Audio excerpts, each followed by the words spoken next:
کہ دل چاہتا انسان صدیوں تک وہاں بیٹھا سمندر دیکھتا رہے۔ تھک گئے ہو؟ دونوں ستون کے ساتھ ٹیک لگائے چبوترے کے کنارے بیٹھے تھے جب حیا نے پوچھا۔ اسے جہان ذرا تھکا تھکا لگا تھا۔ نہیں، میں ٹھیک ہوں، ذرا سا بخار ہے شاید۔ اس نے خود ہی اپنا ماتھا چھوا، پھر اسبات میں سر ہلاتے ہوئے جیکٹ کی جیب سے گولیوں کی ڈبی نکالی۔ ڈھکن کھول کر ڈبی ہتھیلی پہ الٹی، 2 گولیاں الگ کیں اور ڈبی بند کرتے ہوئے دونوں گولیاں منہ میں ڈالیں، پھر نکل گیا۔ میرے پاس پانی تھا۔ وہ اپنا پرس کھولنے لگی، لیکن تب وہ نکل چکا تھا۔ ٹھیک ہوں میں۔ وہ تشویش سے اس کا چہرہ دیکھ رہی تھی۔ صبح ریسٹورانٹ سے نکلتے ہوئے اسے یوں ہی جہان کی آواز دھیمی لگی تھی، مگر اس نے پوچھا نہیں۔ اب شاید اس کا بخار شدید ہو گیا تھا، کیونکہ چہرے پہ اثرات آنے لگے تھے، سرخ ہوتی آنکھیں اور نڈھال سا چہرہ۔ بس میں نے دیکھ لیا سمندر، اب واپس چلتے ہیں۔ تمہیں گھر جا کر ریسٹ کرنی چاہیے، گھر جاتے جاتے گھنٹہ لگ جائے گا۔ میں نے ابھی دوائی لی ہے، اس کا اثر ہونے میں ذرا وقت لگے گا۔ ابھی یہیں بیٹھتے ہیں۔ وہ نفی میں سر ہلاتے ہوئے تھکان سے کہہ رہا تھا۔ چند لمحے خاموشی سے بیٹھ گئے۔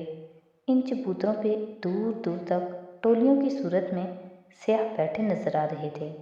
بہت سے لوگ آگے منڈیر کے ساتھ کھڑے ہوئے سمندر کو دیکھ رہے تھے۔ میں تھوڑی دیر یہاں لیٹ جاؤں؟ تم اکیلی بور تو نہیں ہوگی؟ ابھی میں واپس نہیں جانا چاہتا۔ میری لینڈ لیڈی شاید آ جائے جھگڑا کرنے۔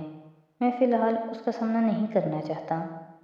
نہیں نہیں، تم لیٹ جاؤ، یہ شال لے لو۔ اس نے بیگ سے شال نکال کر اسے تھمائی۔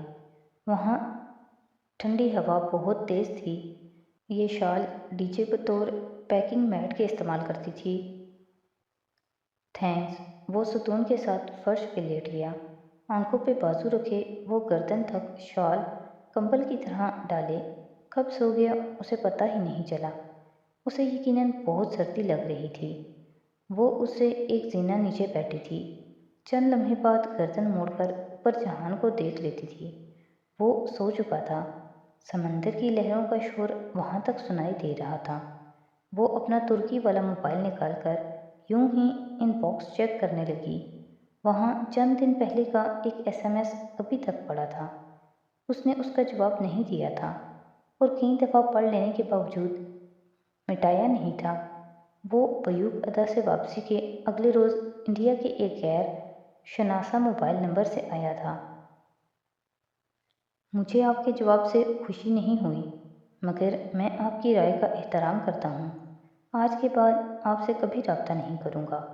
جو تکلیف میں نے آپ کو پہنچائی، اس کے بدلے میں اگر آپ مجھے معاف کر دیں تو یہ آپ کی بڑائی ہوگی، اور اگر کبھی آپ کو استنبول میں کوئی مسئلہ ہو، سرکاری کام ہو یا غیر سرکاری کام، قانونی غیر قانونی، مجھے صرف ایک SMS کر دیجیے گا، آپ کا کام ہو جائے گا۔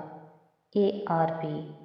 اس پیغام کے بعد اس شخص نے واقعتاً کوئی رابطہ نہیں کیا تھا۔ وہ اب استنبول میں بہت آزادی سے، بہت مطمئن دل و دماغ کے ساتھ گھومتی تھی۔ اسے پہلے کی نسبت اب ARP سے ڈر نہیں لگتا تھا، مگر اس وقت وہ پیغام دوبارہ پڑھتے ہوئے اس کے ذہن میں ایک خیال کندے کی طرح لپکا۔ اس نے پلٹ کر احتیاط سے جہان کو دیکھا۔ وہ آنکھوں پہ بازو رکھے سو رہا تھا۔ وہ واپس سیدھی ہوئی اور رپلائی کا بٹن دبایا۔ اس پیغام کا جواب اسے کبھی نہ کبھی تو دینا ہی تھا۔ اس نے سوچا تھا کہ خوب غور و فکر کر کے کچھ ایسا لکھ کر بھیجے گی وہ بھڑکے بھی نہیں اور دوبارہ اس کا پیچھا بھی نہ کرے۔ سو اچانک اسے ایک عجیب سا خیال آیا تھا۔ جہان کو صرف بخار نہیں تھا، وہ پریشان بھی تھا۔ اسے وہ بیوق ادا والے ٹرپ کے مقابلے میں ذرا کمزور لگا تھا۔ گردش معاش کے جمیلوں میں پھنسے اس انسان کی وہ ایک مدد کر سکتی تھی تو اس میں آخر حرج ہی کیا تھا؟ وہ کافی دیر سوچتی رہی، پھر اس نے جواب ٹائپ کرنا شروع کیا۔ آپ کی وسیع النظری کا شکریہ۔ مجھے واقعتاً استنبول میں ایک کام درپیش ہے۔ اگر آپ میری مدد کریں تو میں اسے آپ کی طرف سے پہنچائی جانے والی اذیت کا مداوع سمجھوں گی۔ اس نے پیغام بھیج دیا۔ اب وہ خاموشی سے بیٹھی سمندر کی لہریں دیکھنے لگی۔ وہ بیوق عطا اس کے گھر بھی تو چلی گئی تھی، اور جب دروازہ بند ہوا تھا تو اسے لگا تھا وہ ایک سنگین غلطی کر چکی ہے، مگر اس غلطی کا نتیجہ بہت اچھا اور اطمینان بخش نکلا تھا۔ اسے احساس تھا کہ اب بھی اس نے غلطی کی ہے اور اس کا نتیجہ